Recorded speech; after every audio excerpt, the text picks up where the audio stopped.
ஏன் குட்டி சோகமா இருக்கிறீங்க? அது ஒன்றும் இல்லைங்க சார், எங்க அப்பா இறந்துட்டாரு. ஏன் குட்டி உங்க அப்பா இறந்தாரு? எங்க அப்பாவுக்கு படிக்க தெரியாதுங்க சார், அதான் இறந்துட்டாரு. என்ன சொல்ற குட்டி?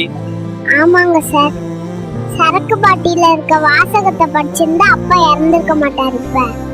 அப்ப படிச்சிருந்தா இறந்திருக்க மாட்டாரா குட்டி?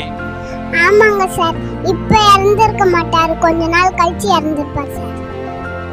சரி, படிச்சவங்க பாதி பேர் குடிக்கிறாங்களே, அவங்கள பத்தி சொல்லு. ஐயோ, அத பத்தி ஏன் சார் கேக்குறீங்க? அவங்க செய்யறது தற்கொலைக்கு சமம். ஏன் அப்படி சொல்ற? அத குடிச்சா கெடுதல்னு தெரிஞ்சுதானே குடிக்கிறாங்க, அதான் அப்படி சொன்னேன் சார். சரி, அப்பா இறந்துட்டாரு, உனக்கு அழுக வரலையா குட்டி? ஐயோ, குடிச்சிட்டு அவர் பண்ண கொடுமையில அழுது அழுது கண்ணீரை வத்தி போச்சு சார். கடைசியா உங்க கருத்து குட்டி? குடின்னு சொன்னாலும் கெட்டவன், குடிக்காதன்னு சொன்னாலும் கெட்டவன். அதுக்கு நான் மட்டும் குடிக்காம நல்லவனா இருந்துடுறேன் சார்.